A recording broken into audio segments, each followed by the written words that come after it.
Fala pessoal, tudo tranquilo? Sejam bem-vindos a mais um vídeo e dessa vez eu quero voltar a fazer uma série de vídeos que eu fazia aqui no canal há algum tempo atrás. Nessa série que eu quero retornar, eu escolho 3 decks que fizeram 5-0 e tiveram a sua lista divulgada na quarta-feira pela Wizards. Então toda quinta-feira, no máximo sexta-feira, eu vou trazer as 3 listas que mais me chamaram a atenção.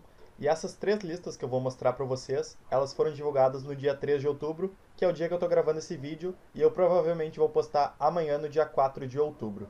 Então tá, vamos pro terceiro lugar. O terceiro lugar é um deck Jeskai, e quem fez o 5-0 foi o jogador Thornside. Esse é um deck, ele é bem maluco, é um deck Jeskai, né? Um deck que ele joga em torno de fichas, então tu vai ter várias cartas que fazem fichas nessa lista. A principal delas, na minha opinião, é o Battle Screech. Para quem não conhece, tu coloca 2 fichas de pássaro, pagando 4 manas, e tu tem um flashback virando 3 criaturas brancas desviradas que tu controla. Então com essa carta tu faz 4 fichas 1/1 voar, o que é bem forte. Eu acho que essa é uma das cartas centrais desse deck. Outra carta central do deck, na minha opinião, é o Seeker of the Way, que é uma criatura de 2 manas, uma 2/2 com prowess, e toda vez que tu casta uma mágica que não seja de criatura, ele vai ganhar lifelink. Esse prowess, toda vez que tu casta uma mágica que não seja de criatura, ele recebe +1/+1 até o final do turno.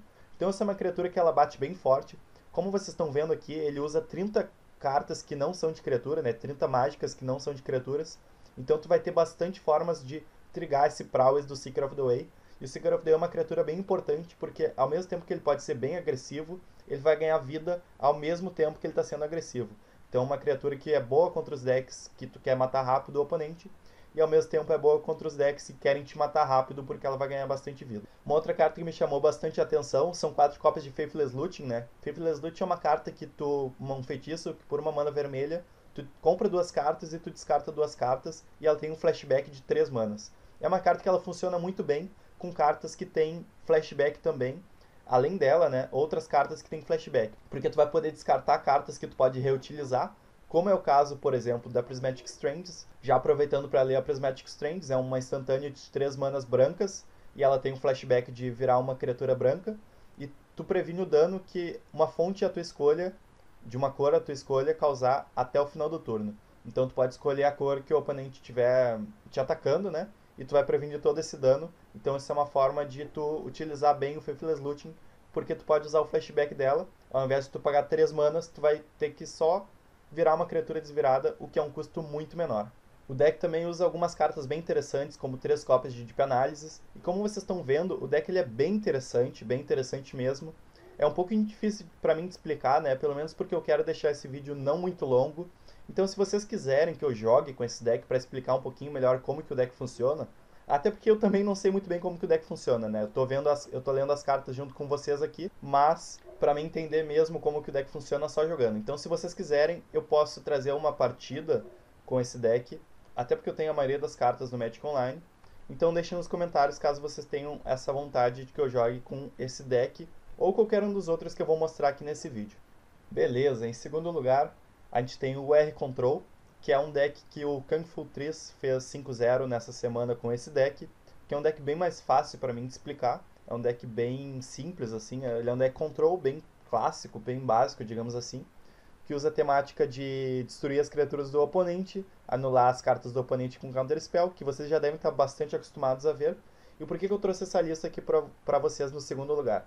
Porque o Kung Fu Tris, que é um jogador bem conhecido, inclusive por ele ter criado o deck Scred Delver, que é um deck bem conhecido do metagame do Pauper, ele está trazendo 2 cartas da nova coleção. Por isso que eu achei essa lista bem legal. A primeira delas são 2 cópias dessa anulação aqui de 4 manas. Então, muitos de vocês, e eu também, vou olhar à primeira vista essa carta, né? Uma anulação de 4 manas é uma coisa bem pesada, e realmente é. Mas o que ela tem de diferencial? Vamos ler essa carta junto aqui com vocês. É uma instantânea, ela custa 4 manas, é uma anulação que tu anula a mágica alvo, então não tem nenhuma restrição de a menos que pague um determinado custo, ou a menos que seja mágica que seja de criatura, ou que não seja de criatura, não. Essa mágica, ela anula qualquer mágica do oponente, e se essa mágica for anulada dessa forma, tu vai exilar essa mágica ao invés de colocar no cemitério. Então isso pode ser bom para anular algumas cartas que o oponente queira reutilizar, né? Me vem à mente agora, não sei porquê, anular um Muldrifter e exilar ele para que o oponente não possa voltar para mão com o Pulse of Murasa, por exemplo. Então essa é uma aplicação dessa carta. E além disso, no fim do texto dela, tem uma coisa que pode tornar ela um pouquinho mais interessante, que quando tu faz essa mágica, né, tu escolhe 4 cartas do teu cemitério e tu embaralha essas 4 cartas no teu deck. Por que isso pode ser interessante? Porque no late game tu pode precisar de mais cópias de uma determinada carta. Vamos supor que tu já tenha usado 3 Counter Spell no teu já tenha usado 3 Counter Spell contra o teu oponente e elas estão no teu cemitério. Com essa carta tu vai anular uma mágica do oponente e tu vai embaralhar essas 3 Counter Spell junto com uma outra carta para que tu tenha acesso a essas cartas que te interessam. Então o teu deck ele vai ficar cada vez mais interessante. Então talvez seja isso que ele tenha visto de potencial. Uma outra carta também da nova coleção é o Hypothesizel, que eu não sei como é que pronuncia, me perdoe, porque meu inglês não chega nesse alcance aí.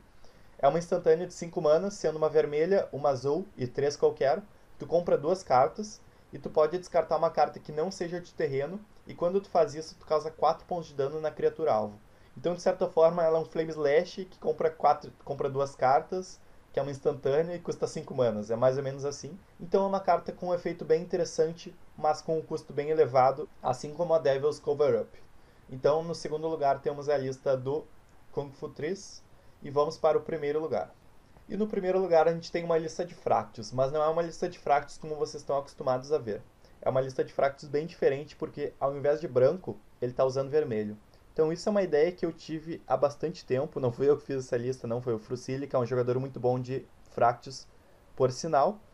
Mas essa ideia, né, dele eu já tive há algum tempo atrás, porque eu acho bem interessante os Fractus vermelhos que a gente tem à disposição. Principalmente esse aqui, que ele é 2 manas, uma 1/1, e que os Fractus que tu controla tem ímpeto. Então é bem importante para tu agressivar bastante teu oponente. E uma coisa bem interessante que o vermelho te dá acesso, né, que vocês podem perceber aqui na lista dele, são 4 cópias de raio, que é uma carta muito boa no metagame do Pauper, né, no Pauper como geral. É uma carta muito forte. Então é um motivo a mais para usar vermelho numa lista de Fractus. Outros Fractus vermelhos que ele está usando é o Hunter Sliver, que é por 2 manas, uma 1/1, e todos os Fractus que tu controla tem Provocar. Provocar é uma habilidade que, para quem não sabe, quando tu ataca com uma criatura com Provocar, tu pode desvirar uma criatura do oponente, ou escolher uma criatura que já esteja desvirada, e fazer com que ela bloqueie a criatura tua com Provocar. Então, de certa forma, tu escolhe como que as criaturas do teu oponente vão bloquear, né? Então essa é uma habilidade que pode ser bastante interessante também. E o último Fractus vermelho que tem na lista dele é o Strike Sliver, que é um Fractus de uma mana vermelha, uma 1/1, que os Fractus que tu controla recebem iniciativa. A iniciativa é muito bom para combate, seria mais ou menos o equivalente àquele Fractus branco que dá... esqueci a habilidade, mas ele dá -1/-1 para as criaturas do teu oponente que bloquearem. Além disso, o sideboard te possibilita algumas cartas vermelhas bem fortes, né, no sideboard do Pauper, como é o caso de Pyroblast e Gorilla Xamã. Então achei bem interessante essas 3 listas, principalmente essa primeira, por isso que ela ficou em primeiro lugar. Espero que vocês tenham gostado de alguma das 3 listas que eu mostrei aqui para vocês. E se tem alguma delas que vocês gostariam que eu trouxesse aqui pro canal, seja jogando for fun ou quem sabe jogando uma liga. Uma outra coisa que eu queria pedir para vocês é que vocês comentassem sobre o áudio desse vídeo, já que eu estou gravando com o microfone do notebook, então talvez o áudio não esteja dos melhores. Eu agradeço a quem assistiu esse vídeo até aqui. Um abraço e até mais. Falou, tchau.